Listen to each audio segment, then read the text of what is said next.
Today on the Summoning Circle, Freddy Babes takes GwentSlam, a new event and hotfix balance changes coming shortly, and a look at the pro ladder meta just before the hotfix comes down. My name is Vanitas, and welcome to another episode of the Summoning Circle podcast. First up, GwentSlam, a weekend of mouse malfunctions, and magnificent play. The first GwentSlam went off mostly without a hitch, and had fantastic production value thanks to Life Coach and his crew. The biggest story of the tournament, however, was that of the winner, English player Freddy Babes.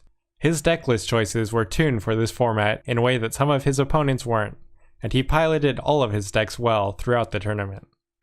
On the first day of play, Freddy overcame a 2-0 deficit against Swim for the reverse all-kill in the first round of the tournament.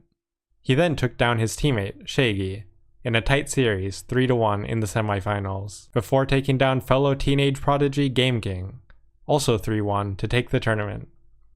If you have some time to go back and review series from the weekend, I recommend Freddy's semifinal and final matches.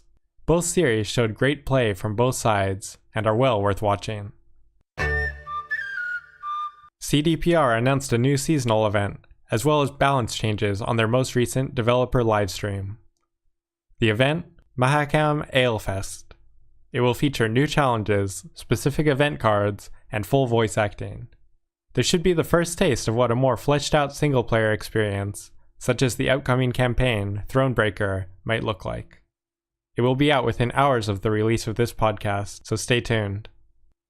On the balance side, in an attempt to cut down the dominance of Northern Realms and the prevalence of weather cards and Marigold's Hailstorm, patch changes were also announced.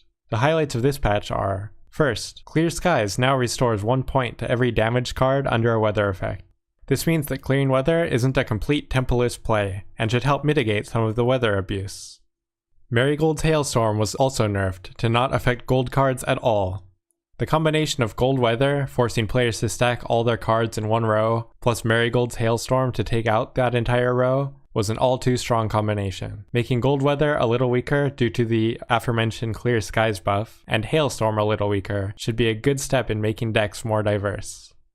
A number of Northern Realms cards were also nerfed, and they mostly all revolve around Dunbanner Heavy Cavalry. The card itself was weakened by a point, and Prince Stennis and Shani, two cards that it combos with, had their armor effects reduced, making the combo of Shani into Stennis into Dunbanner Heavy Cavalry a 20-point combo instead of a 26-point combo. Nenica is also hit with a nerf, where she can no longer put special cards back in the deck. Check the patch notes for details on the rest of the changes. And now for this week's Pro Ladder meta update. I pulled data from the top 1,000 players on the Pro Ladder, and here's what stood out. Northern Realms is currently dominating the meta, pulling ahead of Scoia'tael as the sole top faction. The average faction MMR for Northern Realms players who have completed their 100 games is 1287, and 26 players have managed to reach the 1400 FMMR threshold, numbers that significantly outpace all the other factions, as we'll see shortly. Scoia'tael's day at the top is over. After a flurry of players hit high MMR with the new Spellatael deck, some of its luster wore off when players figured out how to play better against it. But with an average FMMR of 1270, and 15 players hitting the 1400 MMR threshold, it's still easily in second place. Just like last week, Monsters is firmly planted in the middle, in third place, with an average FMMR of 1259, and 6 players breaking 1400. Nilfgaard is still in fourth, with an average FMMR of 1239, significantly lower than Monsters, and just 1 player who has broken 1400. And Skellige in last place is even worse off, with an average FMMR of 1235, and no players who have broken 1400.